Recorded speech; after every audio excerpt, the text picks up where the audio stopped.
इस चैप्टर में सबसे पहले आपको पढ़ना है पुष्प के बारे में। पुष्प किसमें, तो पुष्प जो आपके होते हैं वो आपको पहले से पता है, आबद्धबीजी पौधों में पुष्प पाए जाते हैं। तो सबसे पहले आपको पुष्प की संरचना पढ़नी पड़ेगी। यहाँ पर क्या पढ़नी है अभी, पुष्प की संरचना। ठीक है, पुष्प किसमें पाए जाते हैं अभी पूरा डिटेल से हम आपको बताएंगे। उसके बाद आपको पढ़ना होगा निषेचन। निषेचन, निषेचन पूर्व संरचनाएं एवं घटनाएं। निषेचन पूर्व मतलब पुष्पी पादपों में निषेचन जो फर्टिलाइजेशन है वो किस प्रकार से होता है, ये सभी एनसीईआरटी में से। एनसीईआरटी बुक यदि आपके पास है तो आप खोल के रख लीजिएगा और देखते हुए मेरे साथ चलें तो आपको बहुत अच्छी तरीके से समझ में आएगा। निषेचन पूर्व संरचनाएं व घटनाएं। निषेचन से पहले क्या संरचनाएं बनती है पुष्प में, फूल में, और साथ ही साथ उसमें क्या क्या घटनाएं घटित होती है, यानी कि इसे इंग्लिश में कह सकते हैं pre fertilization, pre fertilization, structure, structure and आपके इवेंट्स। ठीक है, समझ में आया। निषेचन पूर्व संरचनाएं व घटनाएं। उसके बाद आपको इस चैप्टर में पढ़ने को मिलेगा, उससे पहले निषेचन से पहले आपको पता है यहाँ पर एक चीज और आपको पढ़ने को मिलेगी परागण। परागण, परागण जो होती है पॉलिनेशन। पॉलिनेशन कितने प्रकार का होता है, क्या होता है पॉलिनेशन, किसके माध्यम से होता है, ये आपको पढ़ने को मिलेगा इस चैप्टर में। आपको दोहरा निषेचन क्या पढ़ने को मिलेगा, दोहरा निषेचन आपको पढ़ने को मिलेगा इसमें। दोहरा निषेचन यानी कि डबल फर्टिलाइजेशन, डबल द्विनिषेचन जिसे कहते हैं, क्या कहते हैं द्विनिषेचन की जिसे कहते हैं, ये आपको इस चैप्टर में पढ़ने को मिलेगा। उसके बाद आपको यहाँ पर निषेचन पूर्व निषेचन पश्च घटनाएं, यानी निषेचन के बाद क्या क्या होता है, निषेचन पश्च घटनाएं, संरचनाएं एवं घटनाएं। निषेचन पश्च संरचनाएं व घटनाएं, यानी कि हम कह सकते हैं past fertilization, structure and events, ये आपको पढ़ने को मिलेगा। उसके बाद इसमें आपको क्या मिलेगा, परागण, परागण के प्रकार, ये दोनों इसमें भी मिलेंगे। परागण कितने प्रकार का होता है, परागण जो है वो कितने परागण के प्रकार, स्वपरागण, परपरागण, ये आपको पढ़ने को मिलेगा जो बहुत ही इंपोर्टेंट है। एक चीज और आपको यहाँ पर मिलेगी, फल के बारे में पढ़ने को मिलेगा। निषेचन के बाद क्या क्या परिवर्तन आते हैं, तो निषेचन के बाद जो अंडाशय होता है वो फल में बदल जाता है, फल के बारे में पढ़ने को मिलेगा। और साथ ही साथ आपको यहाँ पर बहुभ्रूणता भी पढ़ने को मिलेगी। बहुभ्रूणता क्या होती है, बहुभ्रूणता किसे कहते हैं, बहुभ्रूणता, बहुभ्रूणता क्या होती है, ये भी आपको इस चैप्टर में पढ़ने को मिलेगा। ठीक है, तो हम आपको बहुत ही अच्छी तरीके से समझाते हुए चलेंगे। फल है, बीज है, बीज के बारे में आपको पढ़ने को मिलेगा। तो ये हमने एक इसका मैप बना, एक स्ट्रक्चर पूरा बना दिया कि लैंगिक जनन जो चैप्टर है पुष्पी पादपों में लैंगिक जनन, उसमें आपको क्या क्या पढ़ने को मिलेगा। तो पुष्प की संरचना, निषेचन पूर्व संरचना, पुष्प में घटनाएं, परागण, परागण के प्रकार, दोहरा निषेचन, निषेचन पश्च संरचना एवं घटनाएं, फल, बीज और बहुभ्रूणता, इतनी चीजें आपको इस चैप्टर में देखने को मिलेगी। चलिए अब बात करते हैं आगे। देखो इस चैप्टर को पढ़ने से पहले हम आपको एक चीज समझा देते हैं जो आपने क्लास 11th में पढ़ी होगी। क्लास 11th में चैप्टर में आपने पढ़ी होगी पादप जगत में, प्लांट किंगडम चैप्टर में आपको एक चीज पढ़ने को मिली होगी जो आपने पढ़ी हो, हमने भी उसे पढ़ाया है। ऐसी बात नहीं है कि हमने न पढ़ाया हो, हमने पिछले ईयर पादप जगत जब प्लांट किंगडम चैप्टर पढ़ाया था तो उसमें बहुत ही अच्छी तरीके से आपको बताया हुआ था। यदि आपको देखना है प्लांट किंगडम चैप्टर तो पिछली क्लास से हमारी डली हुई है, बहुत ही डिटेल से हमने प्लांट किंगडम चैप्टर को फिनिश किया था और वो सभी पॉइंट हम यहाँ पर आपको बताने की कोशिश करेंगे जो आपके एग्जाम में आपसे पूछे जाएंगे। ठीक है, तो देखो यहाँ पर आपको एक चीज, सबसे पहले हम पादप का वर्गीकरण कर लेते हैं। पादप जो होते हैं उनको हमने दो भागों में बांटा है। पादपों को, जो पादप होते हैं उनको हमने दो भागों में बांट दिया। कितने भागों में, दो भागों में। अभी आपको समझ में आएगा बहुत ही अच्छी तरीके से और बहुत ही अच्छे पॉइंट इस वीडियो में हम आपको बताएंगे जो शायद इससे पहले आपने कभी नहीं पढ़े होंगे। पादप को हमने दो भागों में बांटा, एक आपका क्रिप्टोगेम्स, क्या है, एक आपका कौन सा है, क्रिप्टोगेम्स, क्रिप्टोगेम्स। ठीक है, एक क्रिप्टोगेम्स और दूसरा आपका है फेनेरोगेम्स, फेनेरोगेम्स। ठीक है, फेनेरोगेम्स। अब देखो क्रिप्टोगेम्स का मतलब क्या होता है, फेनेरोगेम्स का मतलब क्या होता है। क्रिप्टोगेम्स को कहते हैं अपुष्पीय पादप, इसे हिंदी में क्या कहा जाता है, इसे अपुष्पीय पादप कह सकते हैं। क्या कह सकते हैं, आप पुष्पीय पादप भी कह सकते हैं। दूसरी बात, जो क्रिप्टोगेम्स पादप होते हैं ये बीज रहित होते हैं। कैसे रहित होते हैं? बीज रहित होते हैं, इनमें बीज नहीं बनते। जो फेनेरोगेम्स पादप होते हैं ये बीज युक्त होते हैं, इनमें बीज पाए जाते हैं। क्या पाए जाते हैं? बीज। जब आप इस चीज को समझोगे तभी आपको आगे की चीज समझ में आएगी। ठीक है, तो वीडियो को स्किप नहीं करना और जो भी इस बोर्ड पर हम लिख रहे हैं वो सभी नोटबुक पे नोट डाउन करते हुए मेरे साथ चलना है, तभी आपकी तैयारी अच्छी तरीके से हो सकेगी। तो फेनेरोगेम्स जो होते हैं उनमें बीज पाए जाते हैं, बीज युक्त होते हैं, सीड पाया जाता है। क्या पाया जाता है इनमें? इनमें आपके क्या पाया जाता है? सीड पाया जाता है। ठीक है, इनमें आपका क्या पाया जाता है? बीज पाया जाता है। ठीक है, उसके बाद अब आप कहते हैं क्रिप्टोगेम्स जो होते हैं इनको भी 3 भागों में बांटा गया है। कितने भागों में? 3 भागों में। एक आपका होता है सबसे पहले पृथ्वी पे जो सबसे पहले पादप आए हुए थे। यदि आपसे पूछा जाए इस पृथ्वी पर सबसे पहले कौन से पादप आए हुए थे, तो थैलोफाइट, जिसमें ना तो जड़ होती है, ना तना होता है, ना ही पत्ती होती है। थैलस शरीर इनका होता है। जड़ तना पत्ती एक भी नहीं इनमें पाए जाते, न जड़ होता है, न तना, न पत्ती, कुछ भी इनमें नहीं होता है। और ये पृथ्वी पर सबसे पहले पादप आए हुए थे। पृथ्वी पर प्राचीन पादप पूछे जाए आपसे तो वो आपके कौन से? थैलोफाइट। थैलोफाइट जो है वो सबसे पहले इस पृथ्वी पर आए हुए थे। उसके बाद आपका आते हैं ब्रायोफाइट। कौन से आते हैं? ब्रायोफाइट। ठीक है, उसके बाद आपके आते हैं टेरिडोफाइट। ये ऐसे पादप के समूह है, ऐसा पादप समूह है जिसमें बीज नहीं पाए जाते। क्या नहीं पाए जाते? बीज नहीं पाए जाते।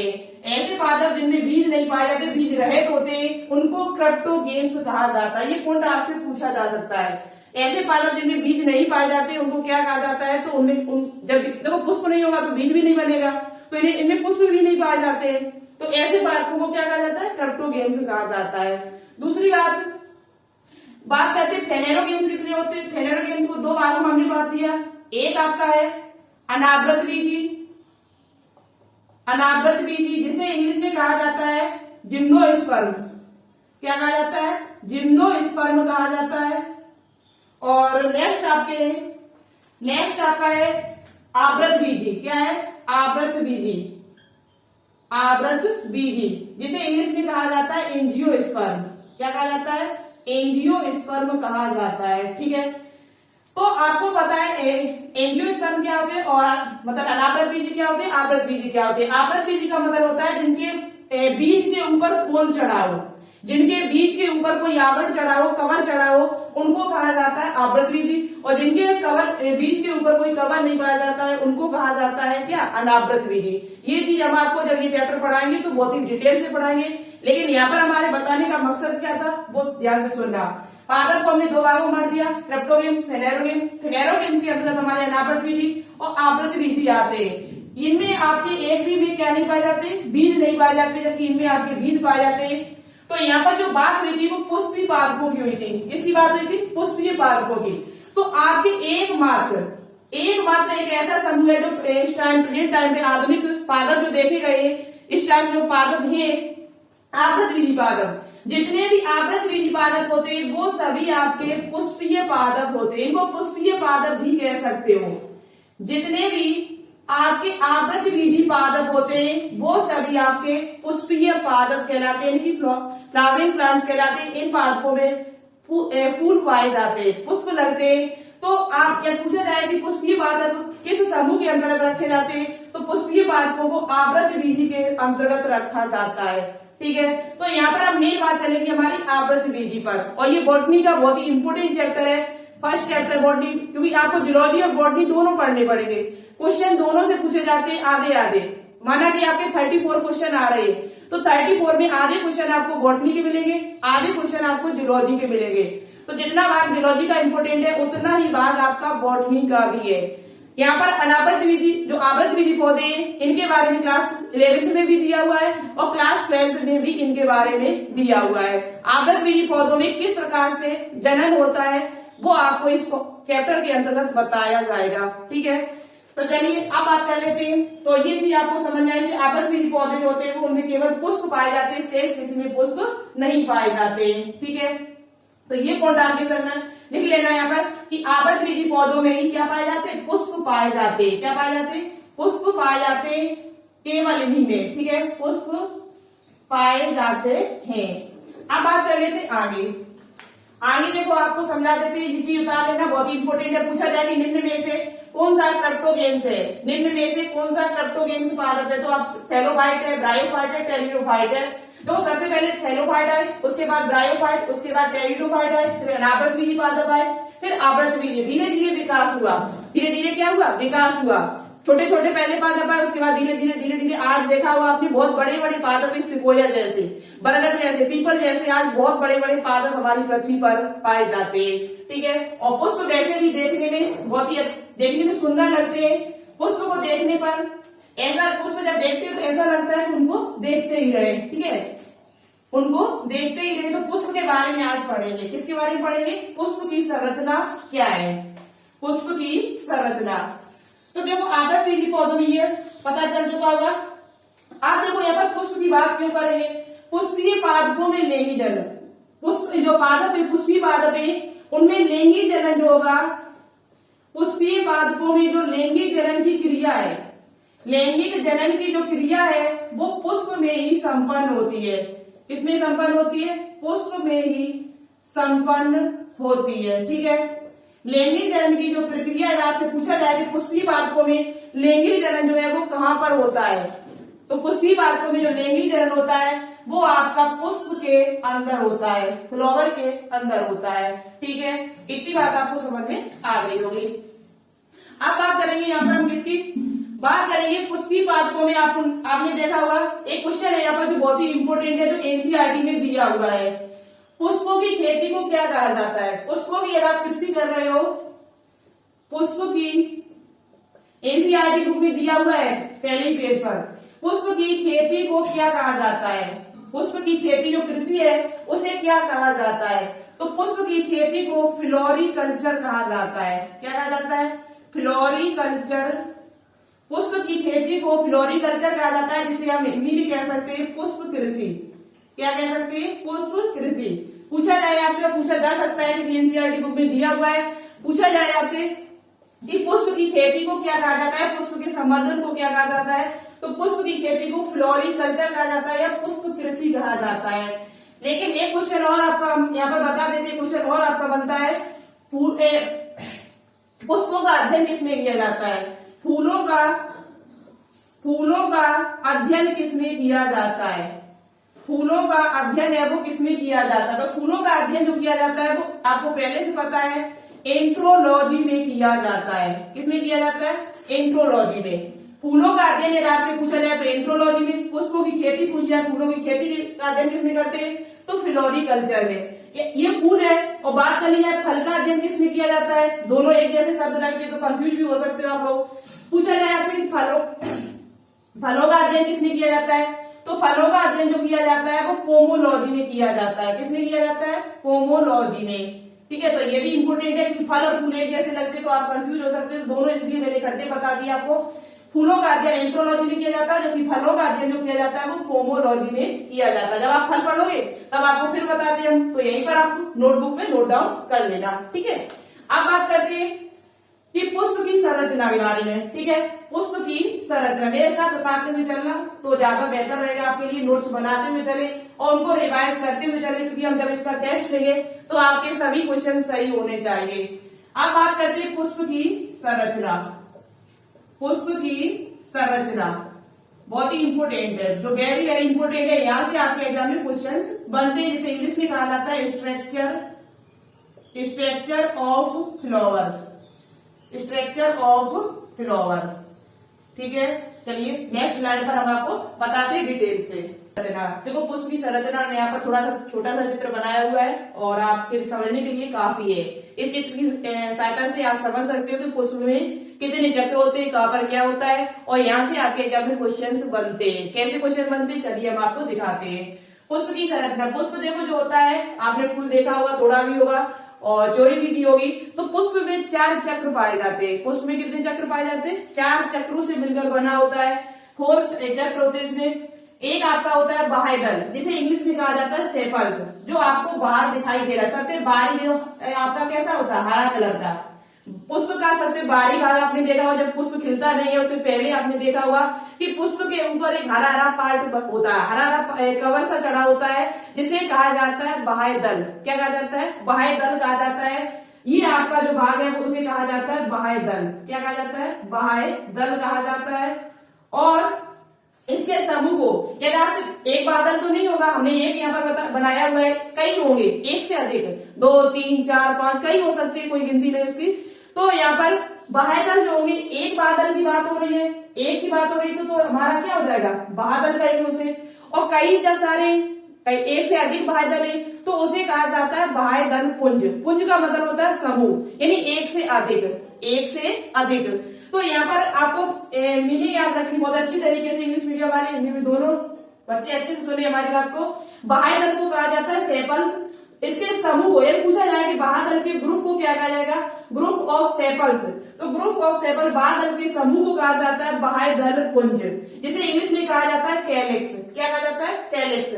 जब कई सारे बाह्य दल मिलेंगे तो उसे क्या कहा जाएगा? कैलिक्स कहा जाता है। तो ये तो बाह्य दल है, और कई बहुत सारी की बात की जाए तो क्या कहा जाएगा? बाह्य दल पुंज से कहा जाता है। बाह्य दल को इंग्लिश में कहा जाता है सेपल। क्या कहा जाता है? सेपल्स कहा जाता है। ठीक है, बात करते हैं नेक्स्ट, दूसरा हमारा है, ये हमारा पहला चक्र है पुष्प का, ये दूसरा जिसे कहा जाता है दल, इंग्लिश में कहा जाता है पेटल्स। क्या कहा जाता है? पेटल्स। पेटल्स आपकी कहां पर होती है? तो पेटल्स जो होती है वो आपकी रंगीन होती है। कैसी होती है? कई कलर की। आपने गुलाब का फूल देखा हो तो गुलाब हरा पीला लाल कई कलर का होता है, सफेद कलर का होता है। तो ये उसकी क्या है, जो पेटल होती है वो कई कलर की होती है, अलग अलग कलर की हो सकती है। तो ये बाह्य दल के बाद जो सेकेंड पार्ट इसका आता है वो आपका रंगीन होता है, और कलर उसमें कई कलर पाए जा सकते हैं, जिसे हम कहते हैं दल। क्या कहते हैं? दल। और एक नहीं दल, कई दल हो सकते हैं। तो जब कई दल इकट्ठे होंगे, एक से अधिक दल पाए जाएंगे किसी पुष्प में, तो उसे दल पुंज कहा जाएगा। क्या कहा जाएगा? दल पुंज कहा जाएगा। दल को कहते हैं, इसे हम पंखुड़ी भी कह सकते हैं। आपकी एनसीईआरटी में पंखुड़ी शब्द दिया हुआ है। ठीक है, तो दल जिसे पेटल्स कहते हैं, पेटल्स के समूह को दल पुंज कहा जाता है, जिसे कोरोला कहा जाता है। कोरोला। क्या कहा जाता है? कोरोला। पूछा जा सकता है कि पेटल्स के समूह को क्या कहा जाता है, पेटल्स के ग्रुप को क्या कहा जाता है? तो कोरोला कहा जाता है, जब एक से अधिक पाए जाए किसी पुष्प में। तीसरे नंबर पे बात करते हैं जो मोस्ट इंपोर्टेंट है, और आपके एग्जाम में यहाँ से क्वेश्चन बनते हैं। क्वेश्चन क्या बनेगा आपसे कि पुष्प में नर जनन अंग कौन सा है? पुष्प में मेल रिप्रोडक्टिव ऑर्गन किसे कहा जाता है? तो पुष्प का जो तीसरा चक्र होता है जिसे कहा जाता है पुमंग। क्या कहा जाता है? पुमंग, जिसे इंग्लिश में कहा जाता है एंड्रोसियम। और पुमंग जो है वो पुष्प का नर जनन भाग है, मेल रिप्रोडक्टिव पार्ट है। और ये किससे मिलकर बना होता है? तो ये पुंकेसर से मिलकर बना होता है, जिसे स्टेमेन कहा जाता है। क्या कहा जाता है? स्टेमेन। तो पुष्प का जो तीसरा भाग है वो हमारा क्या हो जाता है? पुष्प का तीसरा जो भाग है, ये वाला आपको दिखाई दे रहा होगा ऐसे दल के बीच में, इसे कहा जाता है पुंकेसर। क्या कहा जाता है? पुंकेसर कहा जाता है। अभी हम अलग से चित्र इसका बना के आपको दिखाएंगे पुंकेसर में क्या क्या होता है, पुंकेसर में क्या क्या पाया जाता है। तो कई पुंकेसर जब इकट्ठे होंगे, क्वेश्चन यदि आपसे पूछा जाए कि पुमंग की छोटी इकाई बताओ, पुमंग की छोटी स्मॉलेस्ट यूनिट क्या होगी? तो पुमंग यानी एंड्रोसियम की जो यूनिट होगी, जो सबसे छोटी स्मॉलेस्ट यूनिट होगी, उसे हम क्या कहते हैं? पुंकेसर कहते हैं। कई पुंकेसर जब मिलेंगे तो पुमंग का निर्माण होगा, जो पुष्प का, जिसे नर जनन भाग कहा जाता है। चौथे नंबर पे हमारा आता है जिसे कहा जाता है जायांग। जायांग पुमंग को हम याद कर सकते हैं, पा में पुरुष, पुरुष में भी पा आता है और पुमंग में भी पा आ रहा है, तो ये पुरुष से संबंधित हो जाएगा, पुरुष पुमंग एक ही बात है।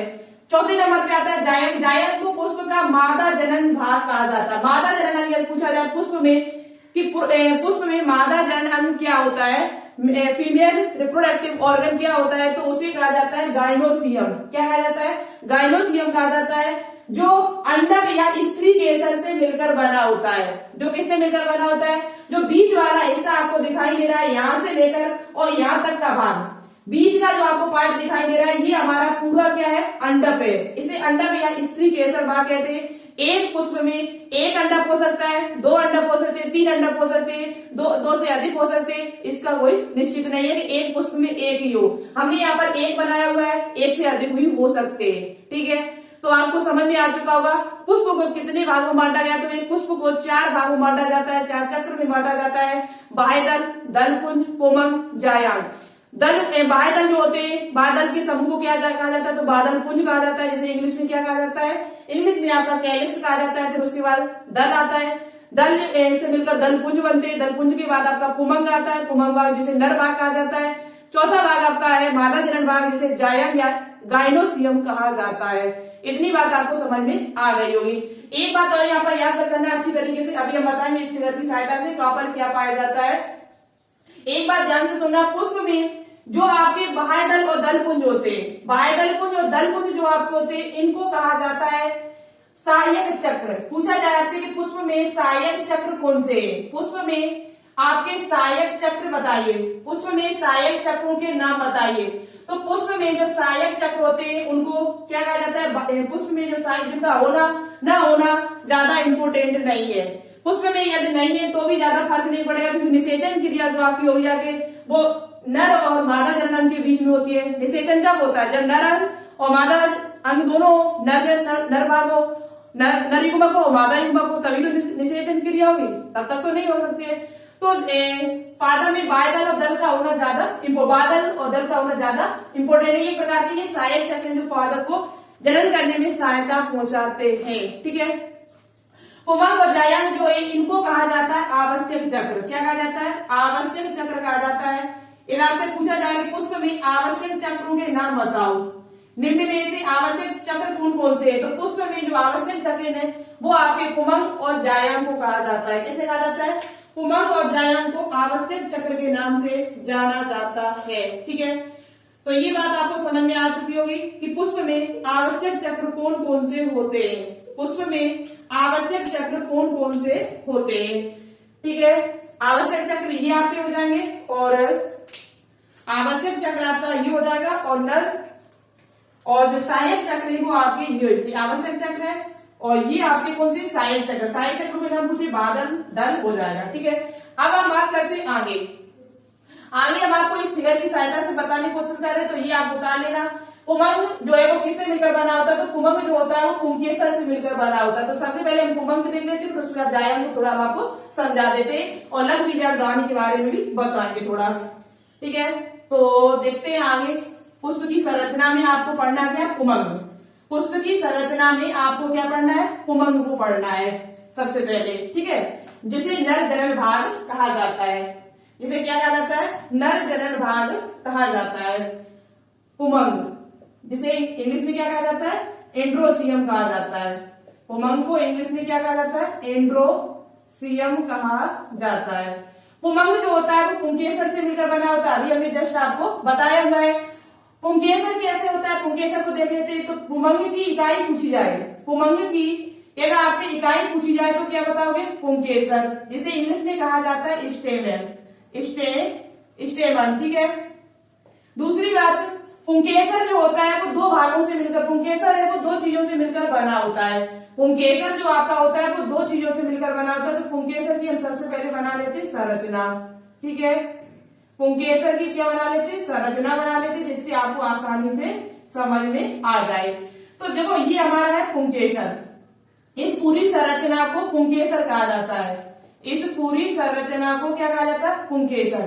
पुंकेसर को दो भागों में बांटा जाता है। एक भाग आपका होता है परागकोश, एक भाग कौन सा होता है, परागकोश। बहुत ही सिंपल भाषा में समझा रहे हैं, इतना सिंपल आपको कहीं पढ़ने को नहीं मिलेगा।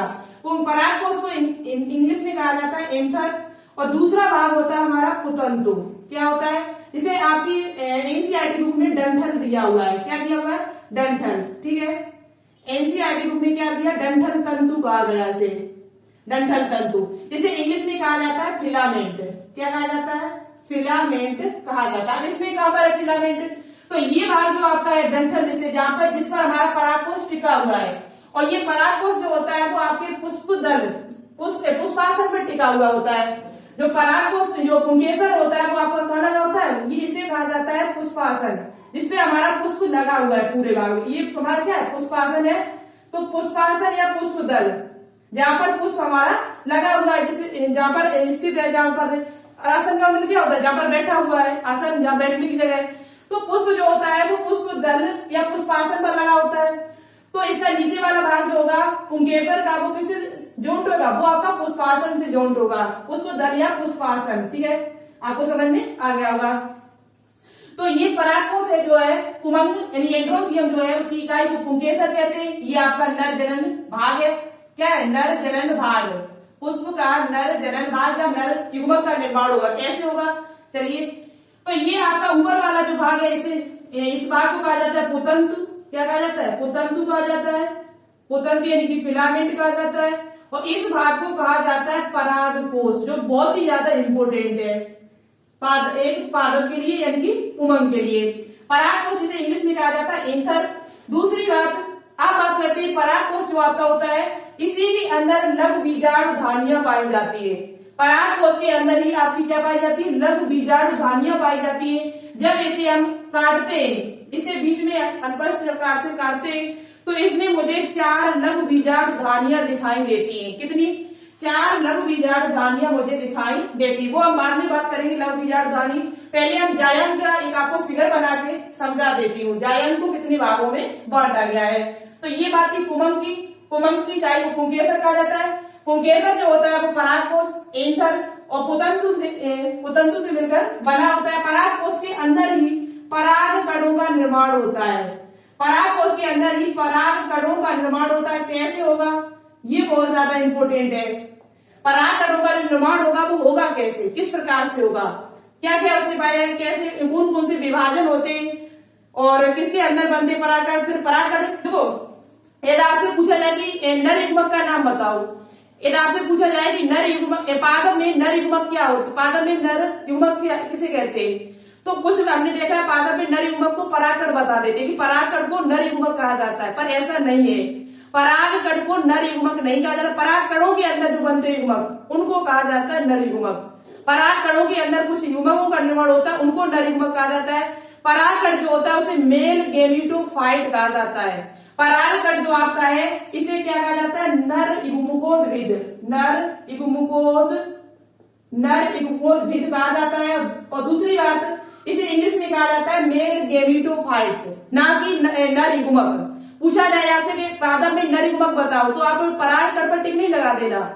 परागकण नर युग्मक नहीं होते। परागकण जो होते हैं वो नर युग्मोद्भिद होते हैं। ये नर युग्मक का निर्माण करेंगे। नर युग्मकोद्भिद, नर मतलब नर यानी मेल, युग्मक मतलब युग्मक का उद्भव का मतलब होता है उत्पन्न करना, यानी जो नर युग्मक का उत्पन्न करे, जो नर युग्मक को पैदा करे उसे कहा जाता है नर युग्मोद्भिद, मेल गेमिटोफाइट्स। तो परागकण जो होते हैं वो नर युग्मोद्भिद होते हैं। ठीक है, ये शब्द याद कर लेना, ये बहुत ही इंपोर्टेंट है। आपसे पूछा जाए कि परागकण क्या है, तो मेल गेमिटोफाइट है, ना कि मेल गेमिट। ठीक है, चलिए अब बात कर लेते थोड़ा आगे। बहुत ही सिंपल भाषा से समझा रहे हैं। आगे बात करते हैं पुष्प में जो मादा जनन भाग है वो क्या है आपका। पुष्प में जिसे बिल्कुल भी समझ में नहीं आती आती है वो भी आज समझ जाएगा। ठीक है, पुष्प में बात करते हैं जायंत की। किसकी बात करते हैं? जायंत की बात कर लेते हैं, जिसे क्या कहा जाता है? गाइनोसियम कहा जाता है। गाइनोसियम कहा जाता है। ठीक है, थोड़ा मार्कर इसमें स्याही डाल ले तब सही रहेगा, ज्यादा सही चल नहीं रहा है। स्याही थोड़ा डाल ले तो सही से चलने लगेगा। ठीक है, स्याही थोड़ा डाल लेते हैं, उसके बाद ये आपका सही से चलेगा। अभी सही नहीं चल रहा है, 2 मिनट 1 मिनट का वेट करना थोड़ा। देखो, तो अब बात कर लेते हैं यहाँ पर किसकी, यहाँ पर बात करते हैं जायंत की। जायंत जो होता है ये कहां पर होता है, तो जायंत की सबसे पहली बात है कि इसकी इकाई को क्या कहा जाता है, तो इसकी इकाई सबसे छोटी इकाई मतलब जायंत जिससे मिलकर बना हुआ है हमारा पूरा, उसे कहा जाता है अंडप या स्त्री केसर। अंडप या स्त्री केसर कहा जाता है। ठीक है, स्त्री केसर, जिसे इंग्लिश में कह सकते हैं कार्पल, जिसे इंग्लिश में क्या कह सकते हैं? कार्पल कह सकते हैं, कार्पल्स, या दूसरा आपका नाम जो यहाँ पर दिया हुआ है वो पिस्टल दिया हुआ है। ठीक है, पिस्टल कह सकते हैं इसे। तीसरी बात, यहाँ पर आप बात करते हैं जायंत का, तो जायंत जो है वो हमारा बीच वाला हिस्सा, मैं आपको बताया था कि बीच वाला होता है। तो जायंत जो होता है उसे कितने भागों में बांटा है, पहले फिगर बना लेते, उसके बाद हम इसका बीच वाला हिस्सा बताएं। ठीक है, तो ये आपका है जायंत। ठीक है, जायंत जो होता है उसे 3 भागों में बांटा जाता है, यानी कि अंडक, सॉरी जायंत को नहीं, जो अंडक आपका होता है इसे 3 भागों में बांटा जाता है। कितने भागों में? 3 भागों में। एक आपका होता है वर्तिकाग्र। क्या होता है? जहां पर हमारे परागकण आके मिलते हैं, आपके परागकण जो होते हैं वो यहीं पर आते हैं आपके परागण क्रिया पॉलिनेशन के द्वारा। तो एक आपका वर्तिकाग्र जिसे इंग्लिश में कहा जाता है स्टिग्मा, दूसरा आपका है वर्तिका। यदि आप ये चीज समझ लोगे तो आगे वाली चीज आपको समझने में ज्यादा प्रॉब्लम नहीं आएगी। तीसरा हमारा भाग है अंडाशय। क्या होता है? अंडाशय, जिसे इंग्लिश में कहा जाता है ओवरी। क्या कहा जाता है? ओवरी कहा जाता है। जो अंडाशय ही आपका फल का निर्माण करता है। निषेचन के बाद जो अंडाशय होता है वो फल में बदल जाता है और इसके अंदर जो बीजांड होते हैं वो बीज में परिवर्तित हो जाते हैं। अंडाशय भित्ति जो होती है वो फल भित्ति में बदल जाती है, जो हम आपको इससे पहले वाली वीडियो में बता चुकी हूँ। तो ये वर्तिका जिसे कहा जाता है, इसे स्टिग्मा कहा जाता है, इसे कहा जाता है स्टाइल। क्या कहा जाता है? स्टाइल कहा जाता है। ठीक है, ऊपर वाला जो भाग होता है इसे वर्तिकाग्र कहा जाता है। क्या कहा जाता है? वर्तिकाग्र। बीच वाला जो हिस्सा होता है इसे कहा जाता है वर्तिका, और ये मोटा सा जो आपको गोल सा दिखाई दे रहा है इसे कहा जाता है अंडाशय। क्या कहा जाता है? अंडाशय यानी ओवरी कहा जाता है। ठीक है, अब देखो जो परागण होते हैं, जो परागण आएंगे वो अब आपके वर्तिकाग्र पर आते हैं। कहां पर आते हैं? वर्तिकाग्र पर आते हैं। और वर्तिकाग्र से ये एक नलिका के द्वारा माध्यम से नलिका की सहायता से क्या होते हैं? अंदर प्रवेश कर जाते हैं। और ये इसमें होता है क्या? बीजांड होता है। इसके अंदर क्या पाया जाता है? बीजांड पाया जाता है। और ये इसका प्लेसेंटा होता है, जिसका इसे जहां पर ये रुका होता है इसे प्लेसेंटा कहा जाता है। ये इसे फ्यूनिकल कहा जाता है। क्या कहा जाता है? फ्यूनिकल। और इसे कहा जाता है ओव्यूल। क्या कहा जाता है? ओव्यूल। इसे इंग्लिश में कहा जाता है बीजांड। क्या कहा जाता है? बीजांड। इसके अंदर आपके क्या पाए जाते हैं? बीजांड पाए जाते हैं। भ्रूणकोश इसी के अंदर होता है। भ्रूणकोश में कैसे बीजांड का अंदर क्या क्या होता है वो चीज हम आपको आगे बताएंगे जब इसे डिटेल से पढ़ाएंगे। ठीक है, तो अभी सिर्फ आप इतना जान लो कि जायक जो होता है और इस पूरे भाग को, ये पूरा जो आपका यहाँ से लेकर यहाँ तक जो है इसे स्त्री केसर कहा जाता है, यानी अंडक कहा जाता है। क्या कहा जाता है? अंडक, स्त्री केसर। स्त्री केसर को 3 भागों में बांटा जाता है। 3 भागों से मिलकर ही तभी हमारा क्या बनेगा? जायक बनेगा। और एक पुष्प में कई अंडक या स्त्री केसर हो सकते हैं। तो अंडक या स्त्री केसर को हमने 2 भागों में बांटा। 3 भागों में वर्तिका और अंडाशय, स्टिग्मा, स्टाइल और ओवरी। इसी के अंदर हमारे बीजांड बनेंगे, बीज बनेंगे, भ्रूणकोश होगा, सब कुछ इसी के अंदर होगा। कैसे निषेचन होगा, दोहरा निषेचन किस प्रकार से होगा, ये हम आपको आगे बताएंगे चल के। अब बात कर लेते हैं यहाँ पर किसकी बात करते हैं हम, पुमंग में थोड़ा बता देते हैं हम आपको। परागकोश में, परागकोश के अंदर कैसे लघु बीजाणु बनते हैं। ठीक है, लघु बीजाणु के बारे में थोड़ा बता देते हैं, फिर आज की वीडियो के यहीं पर फिनिश करेंगे। नेक्स्ट वीडियो में हम आपको और डिटेल से बताएंगे आगे। यहाँ पर थोड़ा बात कर लेते हैं हम किसकी, पुमंग में हम बात करते हैं। पुमंग जो आपका है, पुमंग में हमने आपको बताया था परागकोश और क्या क्या बताया? परागकोश और पुतंतु बताया हुआ है। परागकोश और पुमंग में परागकोश, सॉरी पुमंग नहीं, यहाँ पर पुंकेसर की बात कर रहे थे। ठीक है, पुंकेसर को हमने 2 भागों में बांटा हुआ था, हमने पीछे बता दिया आपको।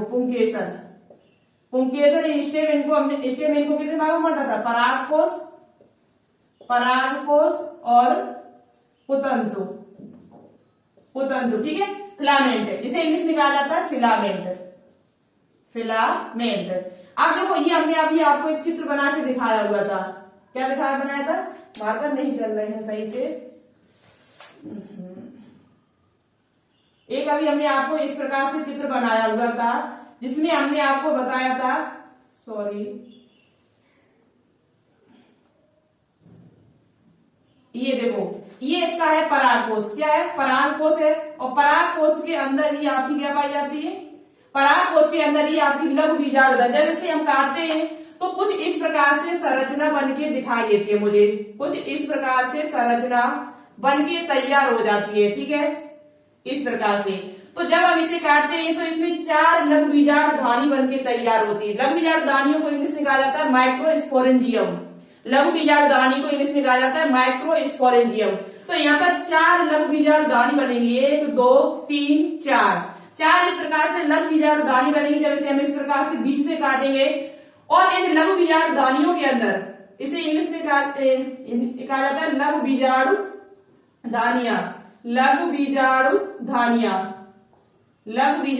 धानियां जिसे माइक्रोस्पोरेंजियम कहा जाता है। और इन लघु बीजाणु धानियों के अंदर ही आपके क्या बनते? परागकण बनते हैं। क्या बनते हैं? कैसे बनते हैं ये हम आपको नेक्स्ट वीडियो में बताएंगे आगे, ठीक है। अभी नहीं बता रहे, थोड़ा नेक्स्ट वीडियो नहीं रखते यहाँ पर ही। और लघु बीजाणु दानियों के अंदर कैसे परागकण बनेंगे ये हम आपको नेक्स्ट वीडियो में बताएंगे आगे। एक बात और यहाँ पे याद कर लेना, जो पराग कोष होता है ये द्विपालित होता है। पराग कोष जो होता है वो आपका द्विपालित होता है, यानी कि 2 लोब्स इनमें पाए जाते हैं। कैसा होता है, बाई लोब्स होते हैं, ठीक है। 2 लोब पाए जाते हैं, कितने आपको मैंने अभी बताया था। इसमें क्या लोब होते हैं, 2 लोब पाए जाते हैं, एक आपका ये और दूसरा वाला ये। तो 2 लोब से ये मिलकर बना होता है। और दूसरी बात, लघु बीजाणु दानियां ही आगे विकसित आपका पराग कुटी का निर्माण करती है। ये लघु बीजाणु दानियां ही हमने आपको क्या बताया, यही आगे विकसित होकर पराग कुटी बनाएंगी। क्या बनाएंगी, पराग कुटी, जो आपके साथ दिया हुआ एनसीईआरटी में जहां लिखा हुआ है पोलन सेक्स का निर्माण करेंगे, ठीक है। पोलन सेक्स का निर्माण पराग लघु बीजाणु दानियां आगे विकसित होकर यही पराग कुटी का निर्माण करती है, जहां पर पराग कणों का निर्माण हो जाता है। और लघु बीजाणु दानियां की परागकण बहुत अधिक मात्रा में भरे होते हैं। इन लघु बीजाणु दानियां के अंदर क्या भरे होते हैं, परागकण बहुत अधिक मात्रा में भरे होते हैं। एक पॉइंट और यहाँ पर याद कर लेना, पराग कोष में 4 लघु बीजाणु दानियां होती है, परंतु एक पॉइंट और याद कर लेना, जो पराग कोष होते हैं इसमें 4 लघु बीजाणु दानियां होती है।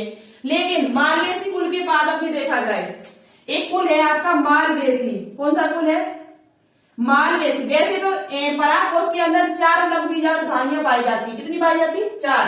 लेकिन मालवेसी कुल के पादप देखे जाए, मालवेसी कुल क्या होता है, तो ये 11वीं क्लास में आपने पढ़ा होगा। मालवेसी कुल जो होता है उसमें जैसे हमारा गुड़हल आ जाता है, क्या आ जाता है, गुड़हल है आपका।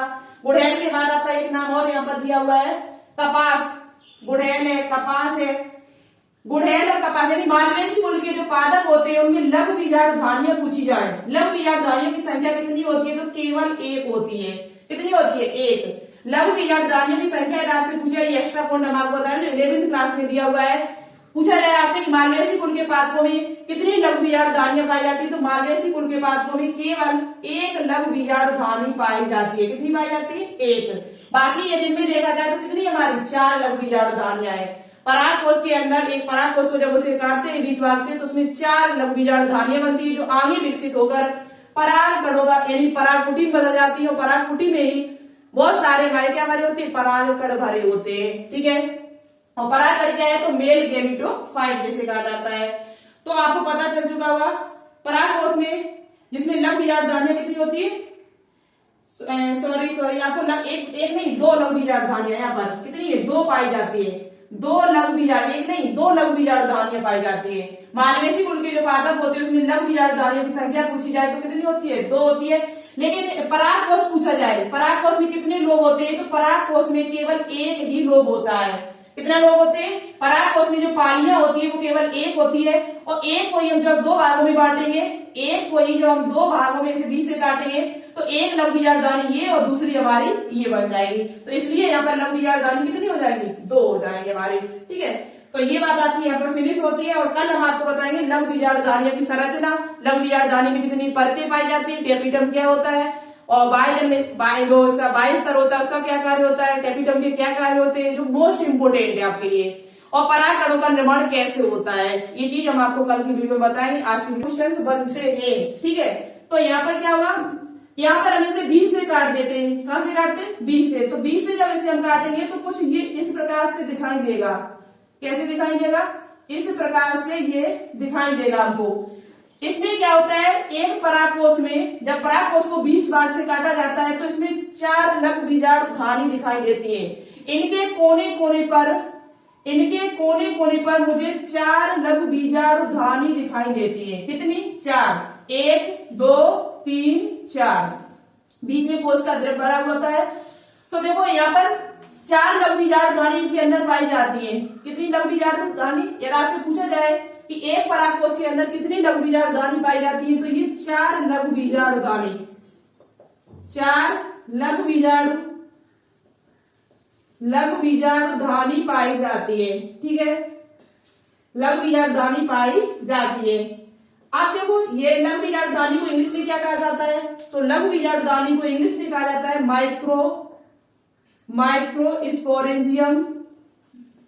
माइक्रोस्पोरेंजियम, ठीक है। यही 4 लघु बीजाणु दानी, ये 4 लघु बीजाणु दानी जो आपकी है ये आगे विकसित होकर, यही 4 लघु बीजाणु दानी आगे विकसित होकर पराग पुटी का निर्माण कर लेती है। पराग पुटी जिसे कहा जाता है इंग्लिश में पॉलिन सैक, क्या कहा जाता है? पॉलिन सेक्स कहा जाता है। ठीक है, यही लघु बीजाणु दानी चारों आगे विकसित होकर क्या कर लेती है? पराग पुटी का निर्माण कर लेती है। इस लघु बीजाणु दानी के अंदर आपके क्या बनते हैं? परागकण बनते हैं। क्या बनते हैं? पराग। लेकिन परागकण ऐसे नहीं बनेंगे। परागकण जो आपके पराग नर युग्मक इस प्रकार से, देखो मुझे क्या बनाना है यहाँ पर? नर युग्मक। पादपों में नर युग्मक किस प्रकार से बनता है? पादपों में नर युग्मक जो है, जो मेल गैमीट है, वो किस प्रकार से बनता है, ये मुझे आपको आज सिखाना है। तो बहुत ही महीन तरीके से हम आपको सिखाएंगे। यहाँ पर 4 लघु बीजाणु धानी होती है, इनके अंदर पाई जाती है क्या? लघु बीजाणु धानी के अंदर क्या पाई जाती है? लघु बीजाणु मात्र कोशिका उपस्थित होती है। लघु बीजाणु धानी के अंदर क्या उपस्थित होती है? तो लघु बीजाणु धानी के अंदर लघु बीजाणु मात्र कोशिका, लघु बीजाणु मात्र कोशिका, इसे कह सकते हैं परागकण मात्र कोशिका भी कह सकते हैं। इसे हम परागकण मात्र कोशिका भी कह सकते हैं। ठीक है, इसे इंग्लिश में कहा जाएगा माइक्रोस्पोर। देखो माइक्रो शब्द कहीं पर भी आपको मिल जाए तो वह नर से संबंधित होता है। किससे संबंधित है? नर से, पादपों में। और गुरु शब्द कहीं आपको मिल जाए, गुरु मैक्रो, तो वो आपका संबंधित है किससे? मादा से। किससे संबंधित है? मादा से। गुरु शब्द यदि आपको गुरु बीजाणु दानी की बातें चल रही कहीं पर, गुरु बीजाणु दानी, गुरु बीजाणु जनन, तो ये संबंधित है किससे? मादा से। मादा से संबंधित है। और आपका ये कहीं पर लघु शब्द यदि आपको मिल जाए, माइक्रो शब्द यदि कहीं पर मिल जाए, गुरु यहाँ पर मैक्रो होगा, क्या होगा? मैक्रो, तो ये मादा से संबंधित है पादपों में शब्द। और गुरु लघु शब्द यदि आपको मिल जाए तो ये नर से संबंधित है, मेल से संबंधित है। ये पॉइंट बहुत याद रखना, कभी कभार बच्चे कंफ्यूज हो जाते हैं इसी में कि ये नर की बात चल रही है यहाँ पर कि मादा की बात चल रही है।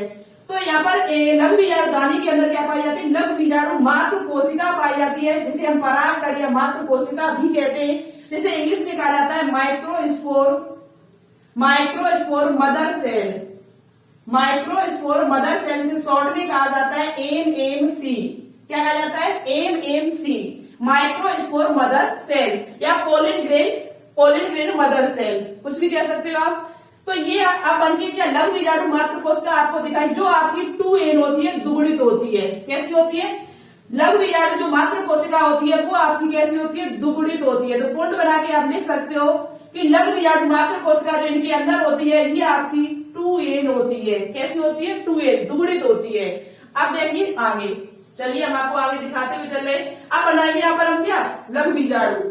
क्या बनाएंगे यहाँ पर? लघु बीजाणु की सबसे पहले आपको दिखाएंगे लघु बीजाणु दानी की संरचना।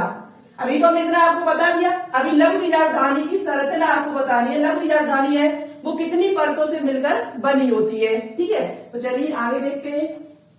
लिखते हुए चलना मेरे साथ, तभी आपको चीजें समझ में आएंगी। ठीक है,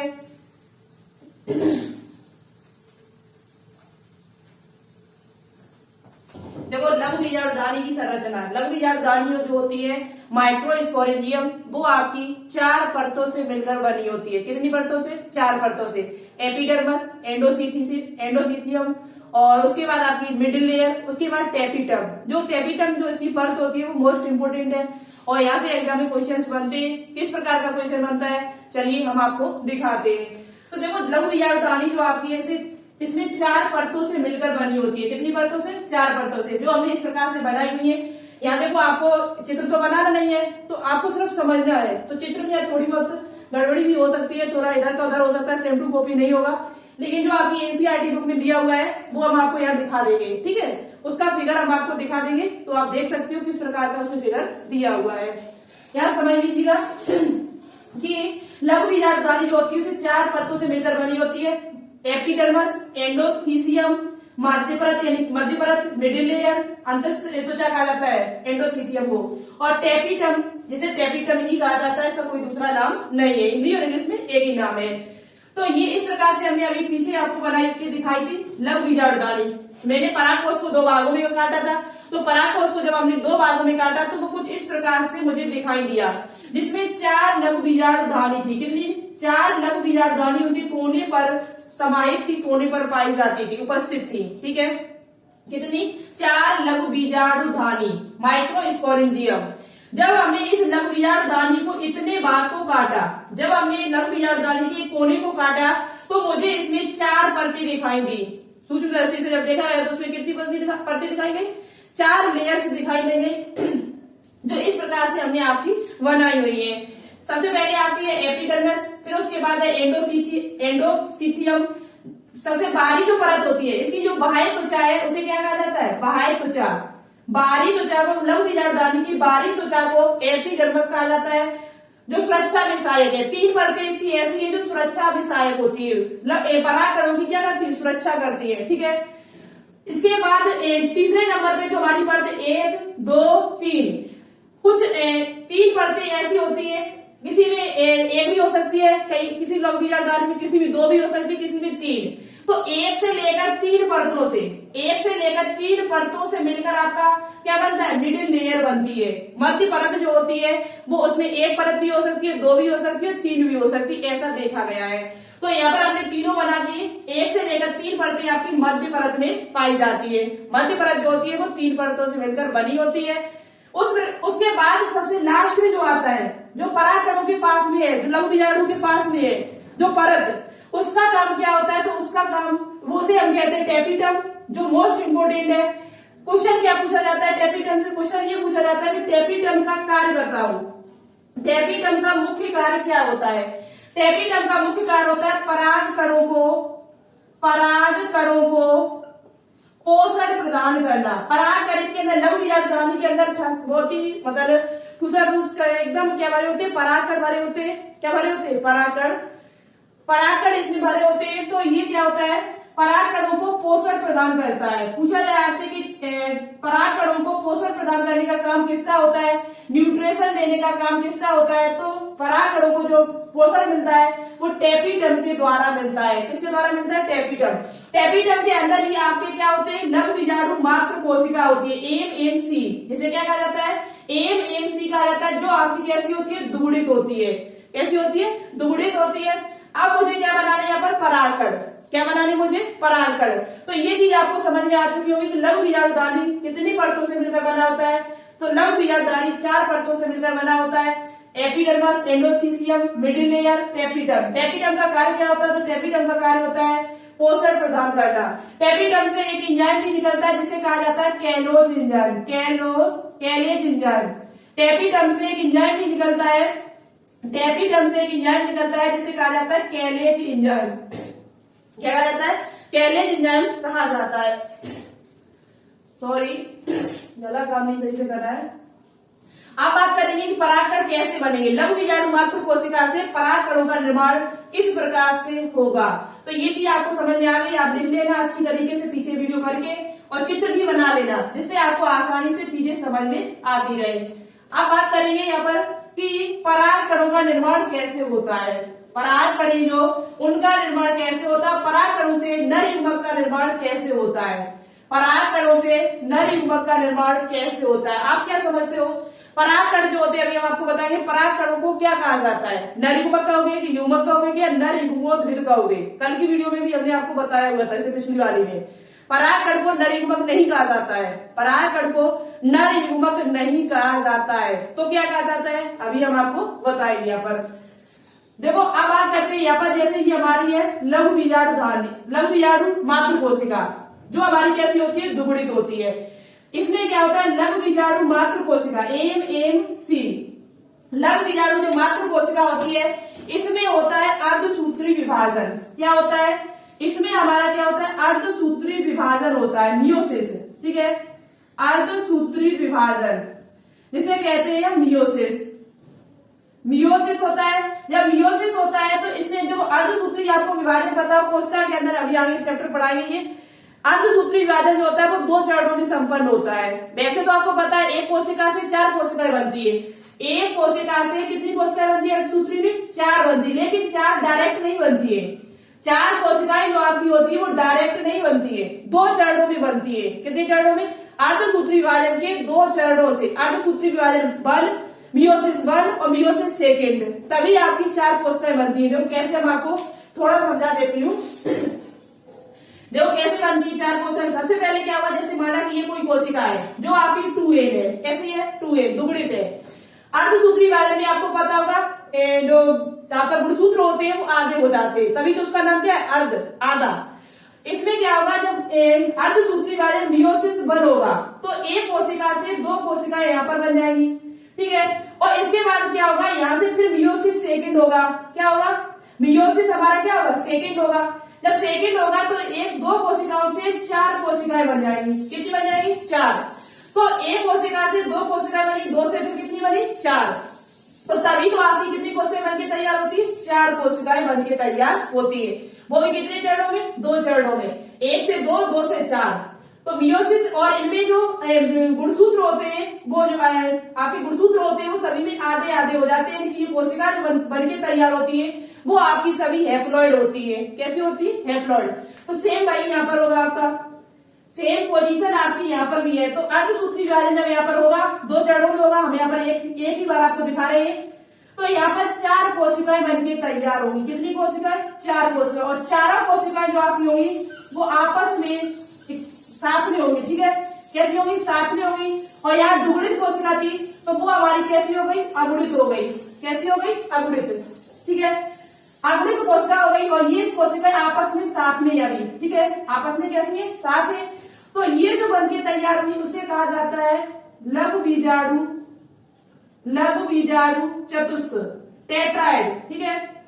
जब लघु मात्र कोशिका में अर्धसूत्री विभाजन होता है, क्या होता है? अर्धसूत्री विभाजन होता है तो एक कोशिका से 4 कोशिकाएं बनती, लेकिन कोशिका केंद्रक 4 बन जाएंगे, केंद्रक जो है वो 4 बन जाएंगे, लेकिन कोशिका जो होगी वो हमारी कैसी होगी? साथ ही होगी, मतलब अलग अलग नहीं बनेगी, एक साथ बनेगी।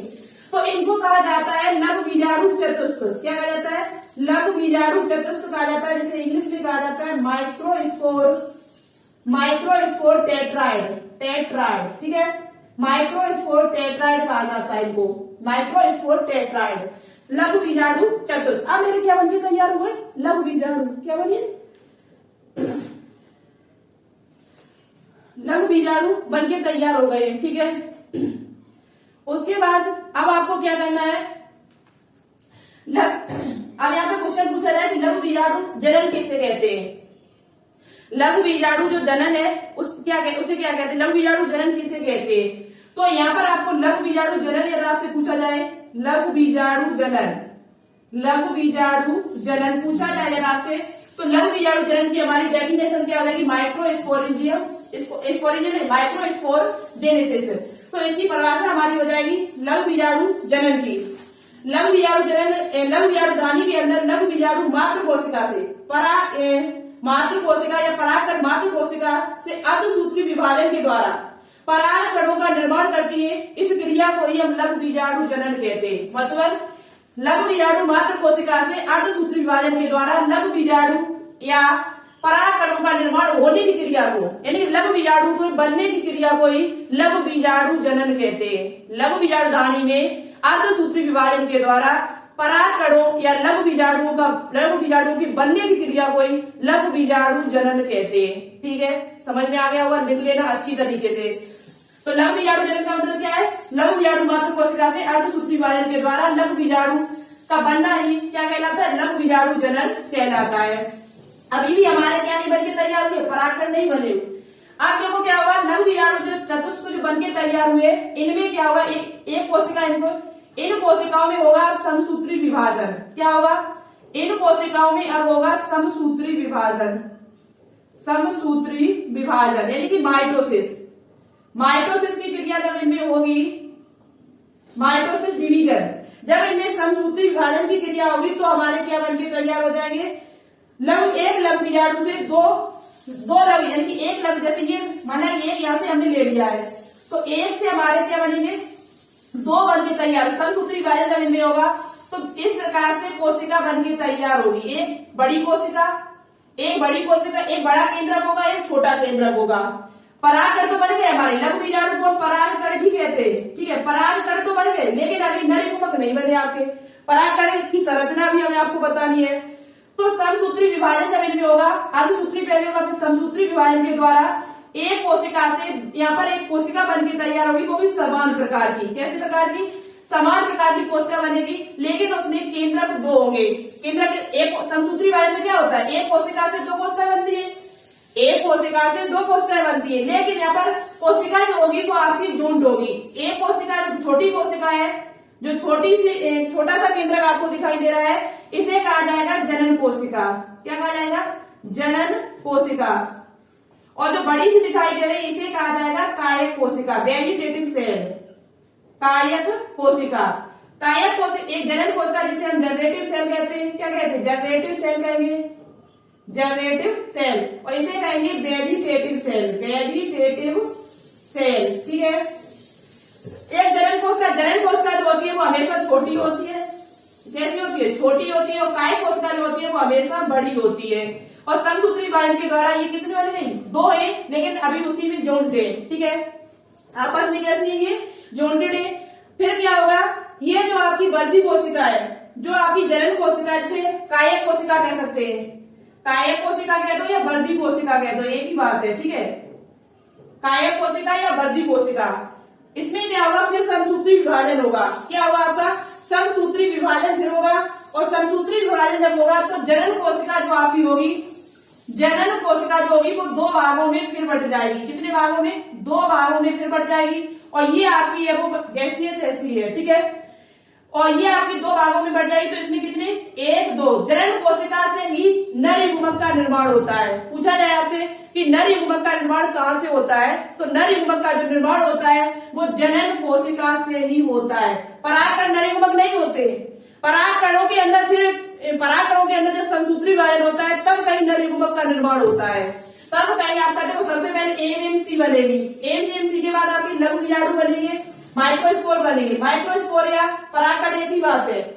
माइक्रोस्पोर या परागकण, पॉलिन ग्रेन एक बात है। इनमें समसूत्री विभाजन होगा तो तब हमारे कई नर युग्मक बन के तैयार होंगे। तब क्या बन के तैयार होंगे? परागकणों के अंदर ही नर युग्मक का निर्माण होता है, और वो भी किसके द्वारा? जनन कोशिका के द्वारा।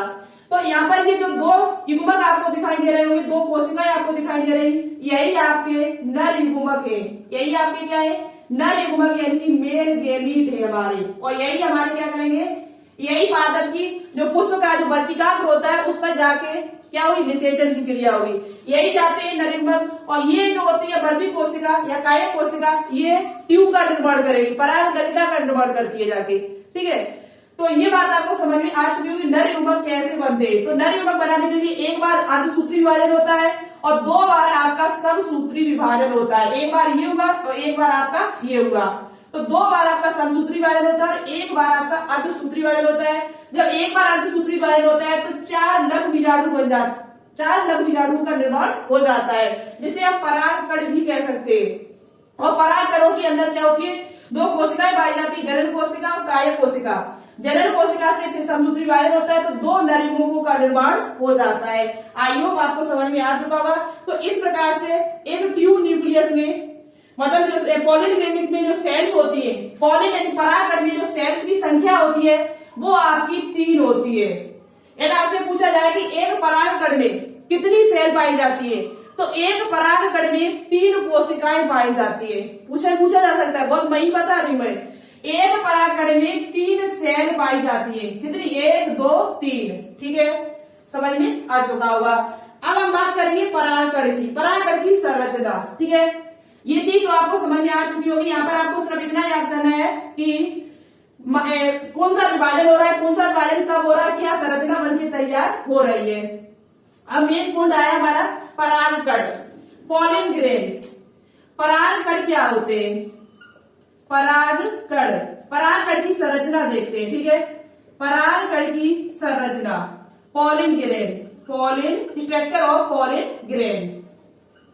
देखो परागकण जो होता है वो अभी हमने लघु बीजाणु जब आपको बनाया था बस सेम वही जैसा आपका बनेगा, लेकिन यहाँ पर अंतर क्या है आपका? अंतर आपका क्या है? यहाँ पर थोड़ा सा इसका फिगर आपको समझना है। कोई फिगर इसका यहाँ पर पूछा जाता, फिगर में कुछ क्वेश्चन बनते हैं जो आपके लिए इम्पोर्टेंट है। ठीक है, तो देखो परागकण जो होता है वो कुछ इस प्रकार से होता है। ए से एक, हम एक ही ले रहे हैं, यहाँ पर एक परागण ले रहे हैं। और इसके ऊपर क्या होती है, ये इसकी बाह्य चोल है। परागकण में दो परतें पाई जाती है। परागकण में कितनी परतें पाई जाती है, दो परतों से मिलकर बना होता है। इसके बाहरी जो बाल आपको दिखाई दे रहा है, इसे कहते हैं बाह्य चोल। क्या कहते हैं, बाह्य चोल इस परत को, जिसे इंग्लिश में कहा जाता है एक्साइन। और इसका जो भीतर वाली परत है, इसे कहा जाता है अंताचोल। ये दो परतों से मिलकर बना होता है अंताचोल, इसे इंग्लिश में कहा जाता है इंटाइन। ठीक है, परागकण, जो परागकण होते हैं उनका जो बाह्य चोल होता है वो किससे मिलकर बना होता है, ये क्वेश्चन पूछा जाता है। परागकण का जो अंताचोल है वो किससे मिलकर बना होता है, तो परागकण का जो अंताचोल होता है वो आपका सेलुलोज और पेक्टिन का बना होता है। सेलुलोज और पेक्टिन का बना होता है। जबकि परागकण का जो बाह्य चोल है वो आज दुनिया का सबसे कठोर भाग, संसार में सबसे कठोर भाग यदि पूछा जाए पादपों में, तो आपका बाह्य चोल में बना हुआ एक पदार्थ है जिसका नाम है स्पोरोपोलिन।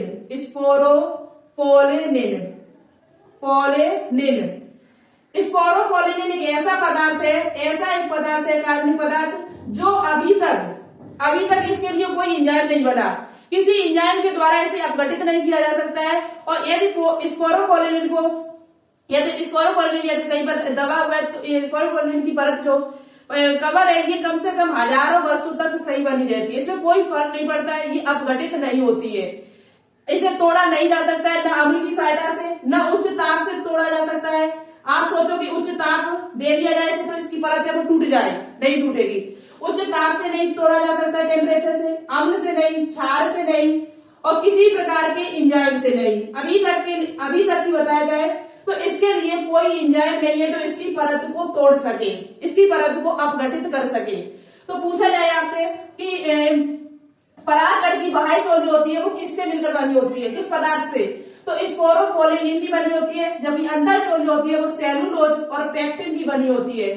स्पोरोपोलिन में हम हजारों वर्षों तक इसे सुरक्षित रख सकते हैं। और यदि आपको जीवाश्म कहीं मिलते हैं तो वो परागकण के सबसे पहले मिलते हैं, क्योंकि परागकण जो होते हैं वो कभी खत्म नहीं, उनकी उसमें इस प्रकार की एक परत पाई जाती है, एक पदार्थ पाया जाता है जिसकी वजह से वो नष्ट नहीं होते, हजारों वर्षों तक ये सुरक्षित बने रहते हैं। कैसे सुरक्षित, उनके अंदर की कोशिका नष्ट हो जाएगी, उनके अंदर की जो नरीकुमा के परागकणों के अंदर वो नष्ट हो जाएंगे, लेकिन ये नष्ट नहीं होते। अब परागकणों से एक क्वेश्चन बनता है जो आपके लिए इम्पोर्टेंट है।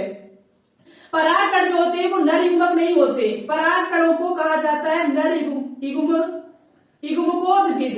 यदि आपसे पूछा जाए परागकण क्या होते हैं, नर युग्मक होते हैं, नर युग्मकोद्भिद होते हैं, मेल गेमिटोफाइट, इंग्लिश में कहा जाता है मेल गेमिटोफाइट। जो परागकण होते हैं वो आपके नर युग्मक नहीं होते। यदि आपसे पूछा जाए परागकण क्या नर युग्मक है पादपों में, तो नर युग्मक नहीं होते, परागकणों के अंदर नर युग्मक बनते हैं। परागकणों के अंदर पहले हमें भी यही पता था, हम भी यही जानते थे, अभी तक इससे पहले 2-3-4 साल पहले हमें भी पता था कि परागकणों को ही नर युग्मक कहा जाता था, तब नहीं पता था। लेकिन जब हमने पढ़ा देखा किताब में तब मुझे पता चला कि परागकणों को नर युग्मक नहीं कहा जाता है, परागकणों को मेल गेमिटोफाइट कहा जाता है, जहां पर नर युग्मकों का निर्माण होता है। इसे कहा जाता है नर युग्मकोद्भिद। नर मतलब नर, युग्मक मतलब गेमिट, और भेद का मतलब है उत्पन्न करना। मतलब परागकणों का काम है नर युग्मकों का निर्माण करना। परागकणों से ही नर युग्मक का निर्माण होता है। ठीक है, इस बात को समझना, परागकणों की सहायता से ही नर युग्मकों का निर्माण होता है, मेल गेमीट का निर्माण होता है, यहीं पर उत्पन्न होते हैं, इसलिए इसे कहा जाता है नर युग्मकोद्भिद, मेल गेमिटोफाइट। और जो आपका परागकण होता है, परागकण जो आपके होते हैं वो आपके अगुणित होते हैं। ये पॉइंट भी याद कर लेना, परागकण जो आपके होते हैं वो कैसे होते हैं, अगुणित होते हैं, यानी कि हैप्लॉइड होते हैं। कैसे होते हैं, हैप्लॉइड होते हैं। नर युग्मक जो आपके होते हैं ये भी आपके हैप्लॉइड होते हैं। क्वेश्चन हमने उस दिन आपसे पूछा भी था और बहुत सारे बच्चों ने गलत भी किया था। इससे पहले वाली जो क्लास हमने चलाई थी जीवों में जलन, उसमें एमसीक्यू भी लेकर आए थे हम। परागकण जो आपके होते हैं वो कैसे होते हैं, अगुणित होते हैं, जबकि लघु बीजाणु मात्र कोशिका जो होती है वो दुगुणित होती है। लघु बीजाणु मात्र कोशिका जो है एमएमसी जो आपकी है वो कैसी होती है, दुगुणित होती है। ठीक है, तो ये बात आपको समझ में आ चुकी होगी। परागकण जो होते हैं वो नर युग्मकोद्भिद होते हैं, मेल गेमिटोफाइट इनको कहा जाता है, और ये आपके कैसे होते हैं, अगुणित होते हैं। ठीक है, और इन्हें दो परतों से मिलकर बने होते हैं बाह्य चोल और अंतःचोल। अंतःचोल जो होता है वो सेलुलोज और पेक्टिन का बना होता है, जबकि बाह्य चोल जो होता है वो आपका स्पोरोपोलिन का बना होता है, जिस पर ताप, अम्ल, क्षार का कोई प्रभाव नहीं पड़ता और इसके लिए अभी तक कोई एंजाइम भी नहीं बना है। ठीक है, अभी तक इसके लिए कोई एंजाइम भी नहीं बना है। अब देखो इस परागकण में इसके बाह्य चोल पर कुछ जनन छिद्र पाए जाते हैं। जनन छिद्र पाए जाते हैं जिन्हें कहा जाता है जनन छिद्र पाए जाते। पूछा जाए आपसे कि परागकण में जनन छिद्र कहां पर पाए जाते हैं? जन्मपोर जनन छिद्र जो पराग नली का निर्माण करने में सहायक होते हैं। जनन छिद्रों का काम क्या है? पराग नली जो आपकी पॉलिन ट्यूब होती है उसके निर्माण में सहायक होते हैं, पराग नली को बनाने में सहायक होते हैं। इसे इंग्लिश में कहा जाता है जर्मपोर। क्या कहा जाता है? जर्मपोर। तो यदि आपसे पूछा जाए जनन छिद्र कहाँ पाए जाते हैं, तो ये बाह्य चोल में पाए जाते हैं। किसी में एक हो सकता है, एक बीजपत्री जो होते हैं पौधे उनमें एक जनन छिद्र होता है और बाकी के जो होते हैं उनमें 2 या 3 तक हो सकते हैं। तो एक भी हो सकता है, 2 भी हो सकते हैं और 3 भी जनन छिद्र हो सकते हैं। ठीक है, इतनी बात आपकी समझ में आ गई होगी। तो जनन छिद्र कहाँ पाए जाते हैं? बाह्य चोल में, एक्साइड में। अब इसके बाद आपको क्या पता होना चाहिए? आपको पता चल गया जो परागकण होते हैं वो किससे बनते हैं? जनन कोशिकाओं से। नरयुग्मक जो होते हैं वो किससे बनते हैं? परागकण में पाई जाने वाली जनरेटिव सेल से बनते हैं, जो आपको पता चल चुका है। एक पॉइंट यहाँ पर और याद कर लीजिएगा, जनन कोशिका से ही 2 नरयुग्मक का निर्माण होता है। हमने आपको बताया हुआ था पहले कि जनन कोशिका से कितने नरयुग्मक बनते हैं? 2 नरयुग्मक का निर्माण होता है। एक जनन कोशिका से 2 नरयुग्मक बनते हैं। ठीक है, नरयुग्मक परागकण में। और एक आपकी वृद्धि कोशिका होती है। इस प्रकार से 3 कोशिकाएं आपकी हो जाती है परागकण में। अब आपको एक पॉइंट यहाँ पर याद करना है, परागकणों से कुछ बीमारियां होती है। जब हम जाते हैं तो परागकण का जो कलर देखा जाए तो परागकण जो होते हैं वो कुछ पीले कलर के होते हैं। कैसे कलर के होते हैं? परागकण जो आपके होते हैं वो पीले कलर के होते हैं। परागकण जब खेत में जाते हैं, सरसों के खेत में जाओ तो आपको चिपचिपा सा ही पदार्थ दिखा। और परागकणों से कुछ बीमारियां भी होती है। परागकणों से कुछ बीमारियां भी आपको उत्पन्न होती है। तो परागकण से हानियां भी है।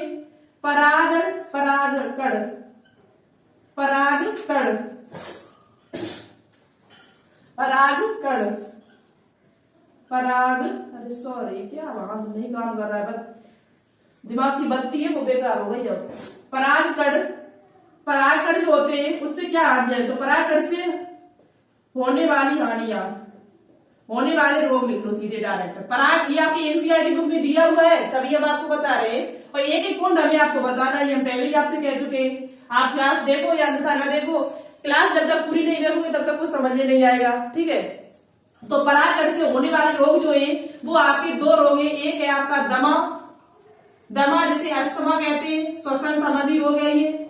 और एक आपका है श्वसनी शोथ, यानी आपकी जो श्वसनी होती है, जब श्वासनाल के बाद ब्रोंकाई आती है। ब्रोंकाई जो होती है वही फेफड़ों में 2 भागों बढ़ जाती है। एक ब्रोंकाई इधर चली जाती है, एक इधर चली जाती है। तो श्वसनी में, ब्रोंकाई में क्या जाती है? सूजन आ जाती है। क्या आ जाती है? सूजन। तो इसे कहते हैं श्वसनी शोथ। ब्रोंकाई में क्या जाती है? सूजन आ जाती है। और दमा में क्या होता है? इसमें श्वास नली में सूजन आ जाती है। दमा रोग में क्या होता है? श्वास नली आपकी पतली हो जाती है। श्वास नली जो होती है वो आपकी कैसे हो जाती है? पतली हो जाती है। जबकि श्वसनी में आपका क्या हो जाती है? सूजन आ जाती है। तो ये जो 2 बीमारी है ये आपके परागकणों से भी हो सकती है। किससे हो सकती है? परागकणों से। परागकणों का प्रयोग आपका दवाई बनाने में भी किया जाता है। परागकणों का जो प्रयोग है वो गोलियां और सिरप बनाने में भी किया जाता है। इसका उपयोग देख लिया जाए तो गोलियां बनाने में, जो आपका चित्र दिया हुआ है एनसीईआरटी में, गोलियां और सिरप बनाने में किया जाता है। ये सिरप और गोलियां जो होती है वो धावकों को दी जाती है, जो और घोड़े को दी जाती है। घोड़े को क्यों दी जाती है? कुछ धावक होते हैं घोड़ा उनको भी दी जाती है। खिलाड़ियों को, जो खिलाड़ी होते हैं उनको दी जाती है, घोड़ों को दी जाती है इनकी। और अच्छी दवाई इनसे बनाई जाती है कुछ गोलियां और सिरप बनाने में। दूसरी बात, परागकणों का जीवन काल देखा जाए। परागकणों का एक जीवन काल देखा जाए तो इनका जीवन काल है वो अलग अलग तरीके से है। जैसे गेहूं और धान की बात कर ली जाए तो गेहूं और धान में आपका दिया हुआ है एनसीईआरटी में, गेहूं और धान में जो परागकण होते हैं वो 30 मिनट तक जीवित रहते हैं। कितने मिनट तक? 30 मिनट तक जीवित रहते हैं केवल। गेहूं और धान में जो पराग कण होते हैं उनका जीवन काल जो होता है वो 30 मिनट होता है। लेकिन इसके बाद कुछ पौधे और हैं आपके, इसके बाद जैसे लेग्यूमिनेसी कुल के पौधे हैं। किसके? लेग्यूमिनेसी। लेग्यूमिनेसी में कौन आता है आपका? दाल, चना, मटर, अरहर की दाल, मूंग की दाल, ये सब लेग्यूमिनेसी कुल के सदस्य है। लेग्यूमिनेसी कुल के जो पादप है या सोलेनेसी के, सोलेनेसी में आपका क्या आता है? आलू। सोलेनेसी कुल के जो पादप है इनका जो परागकण होते हैं, इनके जो परागकण होते हैं वो महीनों तक जीवित रहते हैं, महीनों तक जीवित रहते हैं। ठीक है, ये आपके एनसीईआरटी में दिया हुआ है, तभी हम आपको बता रही हूँ। आपको क्या पढ़ना है? एनसीईआरटी पढ़नी है तो पढ़िए एनसीईआरटी। लेग्यूमिनेसी कुल के पादप जो होते हैं वो महीनों तक जीवित रहते हैं। सोलेनेसी कुल के जो परागकण इनके जो होते हैं वो महीनों तक जीवित रहते हैं, जबकि गेहूं और धान के केवल 30 मिनट तक ही रहते हैं। ठीक है, गेहूं और धान के जो परागकण होते हैं वो 30 मिनट तक ही रहते हैं। अब देखो परागकणों को जैसे शुक्राणु और अंडाणु को सुरक्षित किया जाता है, जहां उसकी बैंक यानी शुक्राणु बैंक होती है अंडाणु में, उनको संरक्षित किया जाता है, उसी प्रकार से परागकणों की भी बैंक होती है, परागकणों को भी सुरक्षित रखा जाता है कहीं ना कहीं। क्योंकि ऐसा है, परागकण की जो ऊपर की जो भित्ति है वो तो नहीं खत्म होगी। परागकण की आप क्या समझ रहे हो? आप सोच रहे हो कि संरक्षित क्यों किया जल्दी जल्दी क्यों खत्म हो जाते हैं, 30 मिनट में ही क्यों खत्म हो जाते हैं? तो 30 मिनट में खत्म होने का मतलब ये नहीं है कि उसकी जो ऊपर की परत है वो खत्म हो जाती है। ऊपर की परत नहीं, ऊपर की परत तो हजारों वर्षों तक जीवित रहती है, लेकिन उसके अंदर जो कोशिकाएं पाई जाती है, नर युग्मक जो पाए जाते हैं, इसके अंदर जो नर युग्मक पाए जाते हैं वो आपके ज्यादा देर तक जीवित नहीं रहते, ज्यादा देर तक जीवित नहीं रहते। तो हम इसकी बात नहीं कर रहे, उसकी परत की बात नहीं कर रहे, ऊपर वाली की। बाह्य खोल जो होता है वो तो हजारों वर्षों तक जीवित रह सकता है, लेकिन इसके अंदर जो नर युग्मक बने हुए हैं वो आपके ज्यादा देर तक जीवित नहीं रहते, इसलिए इनको सुरक्षित रखा जाता है परागकणों बैंकों में। परागकण की उस बैंक है उनमें सुरक्षित रखा जाता है, जैसे जीन को सुरक्षित रखा जाता है हमारे।